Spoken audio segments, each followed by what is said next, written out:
Priest claimed bewitchment. Witnesses heard her whisper his name nightly. Imagine a sound, a whisper in the dead of night. Not the wind, not the old house groaning, but a name. His name. And he knew the woman's voice, a woman now facing a terrible accusation. Picture this. A respected priest, a man his community looks up to, suddenly claims he's bewitched.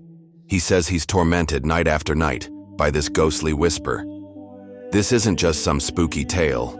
We're looking at a chilling crossroads of faith, fear, and the human mind, where it's hard to tell if we're dealing with demons or a deeply buried obsession. So what really haunted this priest? A demonic pact, or the far more cunning demons of his own mind? Section 1. The Accusation and the Era. We're in early modern Europe. Back then, the line between our world and the supernatural, perilously thin. The air itself felt thick with the fear of witchcraft, a fear stoked by religious passion and all sorts of societal worries. The church had immense power, and the devil wasn't just a metaphor. He was a real, tangible threat, always looking for a way in, often through people seen as vulnerable. Our story revolves around a priest, a spiritual guide whose counsel was sought by many. His days were filled with devotion, but his nights, those, he claimed, became a battlefield. And the accusation he makes is horrifying. A local woman, maybe someone from his own congregation, maybe an outsider, has trapped him in a web of witchcraft. Her supposed weapon?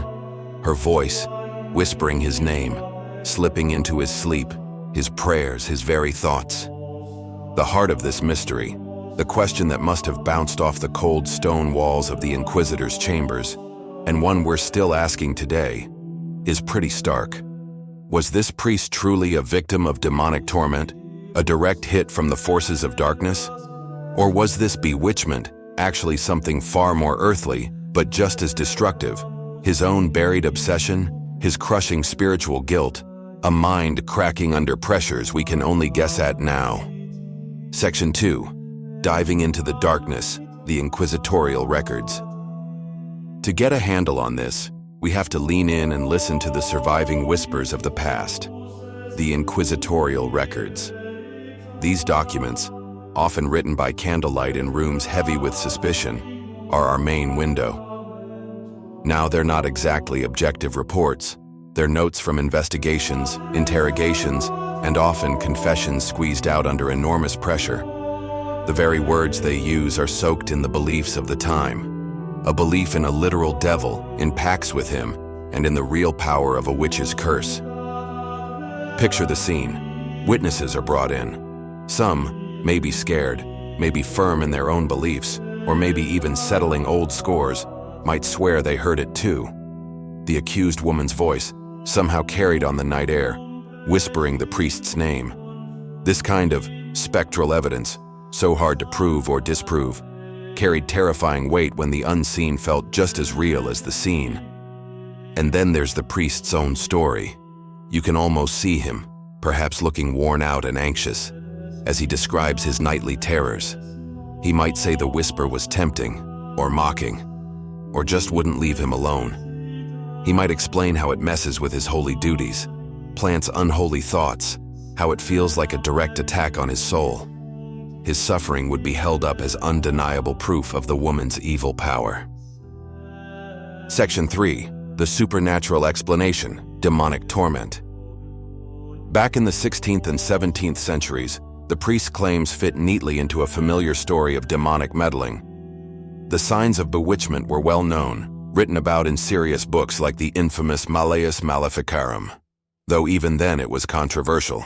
This book gave a kind of guide for finding and prosecuting witches. Persistent, agonizing thoughts, especially if they were blasphemous or sexual and aimed at a man of God, could easily be seen as a demon's work, using the accused woman as its channel. The community, steeped in these beliefs, wouldn't likely see the priest's suffering as a sign of his weakness, but as a spiritual war. He was on the front line, a soldier of Christ being directly attacked by Satan's followers.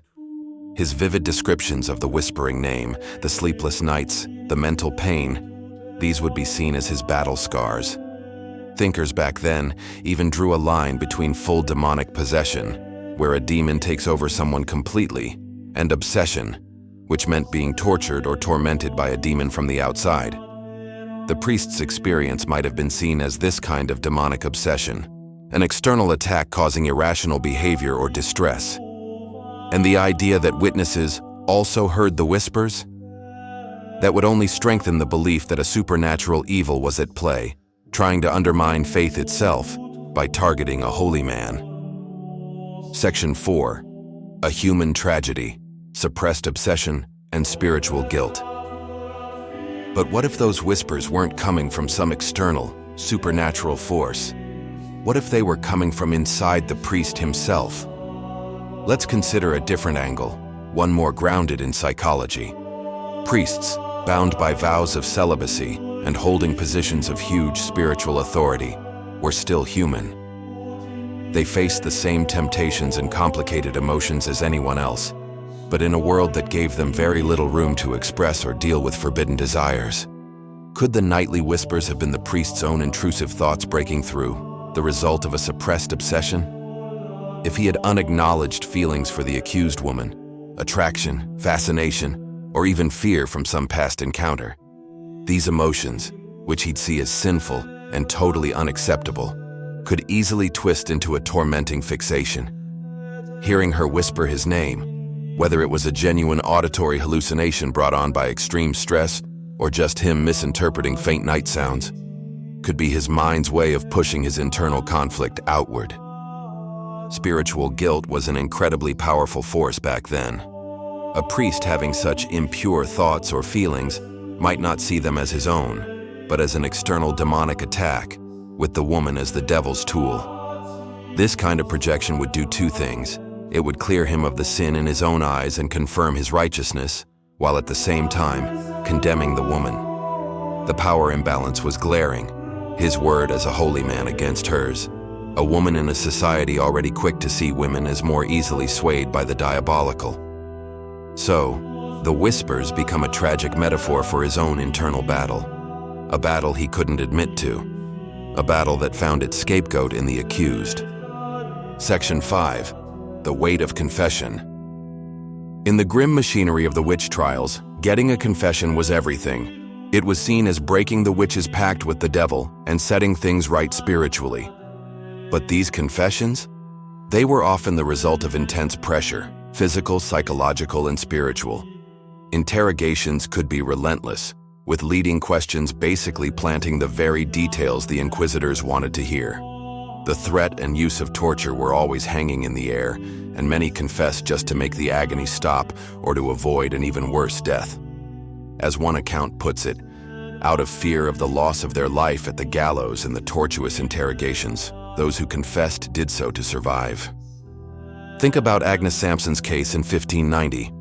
Accused of witchcraft, she confessed that the devil appeared to her at night when she was alone and vulnerable, promising to help her with her troubles if she would serve him.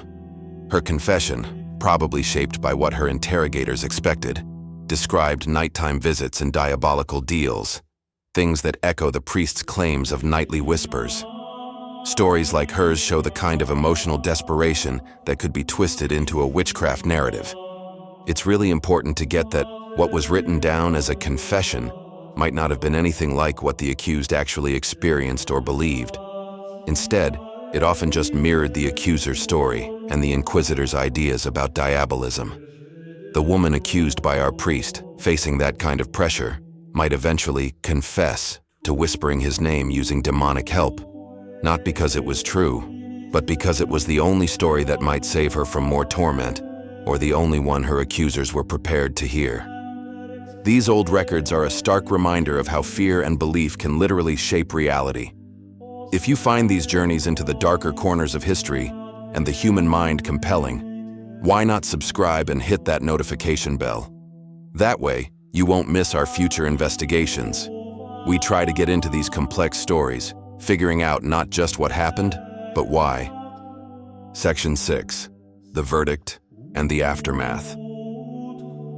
The outcome of an accusation like this was often devastating.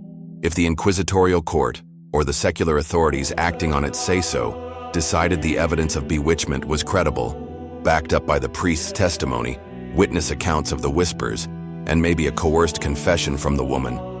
Her fate was pretty much sealed. Punishments could be anything from prison and public shaming to being banished or executed, often by burning or hanging. History is filled with the tragic ends of people accused on far less evidence. But what about the priest? If the woman was condemned, did his torment stop? Maybe, for a while. Having his spiritual assault publicly validated, seeing the source punished, might have given him some temporary psychological relief. His community might see him as a hero who bravely faced down demonic forces. But if the whispers were really born from his own internal struggles, his obsession and guilt, then executing or banishing the woman wouldn't be a real cure. The underlying conflict would still be there, maybe festering and showing up in other ways, or leaving him a man permanently scarred by his own unacknowledged demons. The records from that time are less likely to tell us about the long-term psychological state of the accuser. They were more focused on the legal and religious wrap-up of the witchcraft case itself. We're left to wonder about the haunting silence that followed the verdict, and whether peace ever truly returned to the priest who claimed to hear a name whispered nightly. Section 7. Unraveling the Truth. Analysis and Interpretation. So, was it genuine demonic torment, or the tragic result of suppressed obsession and spiritual guilt?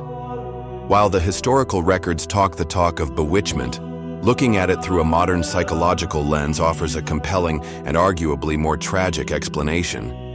The priest's experience, those intrusive, recurring whispers of a specific person's name, lines up pretty well with characteristics of obsessive thought patterns.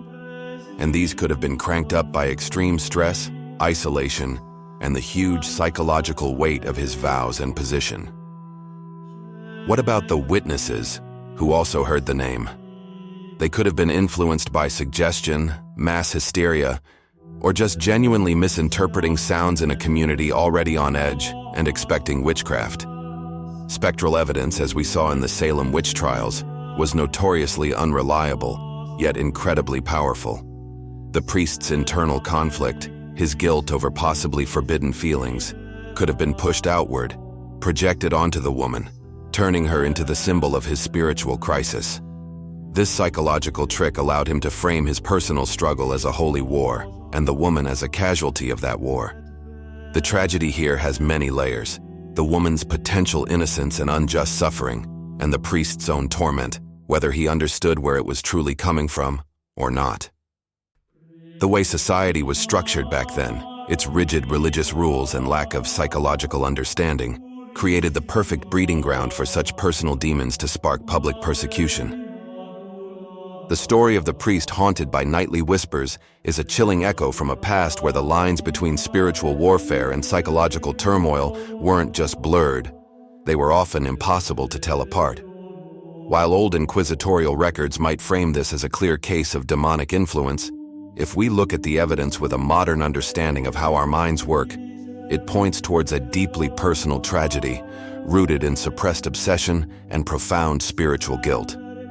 The accused woman likely paid an unbearable price for the priest's internal demons, her life or reputation shattered by accusations fueled by fear and a deep misunderstanding of mental anguish. This case, even though it comes from a specific time in history, touches on themes that are timeless. The destructive power of emotions we don't confront, the dangers of mass hysteria, the devastating impact of rigid dogma on individual lives, and the complex, often terrifying landscape of the human mind.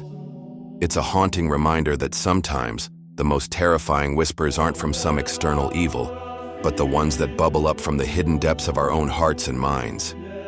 What a chilling testament to a time when one man's inner demons could become a woman's death sentence.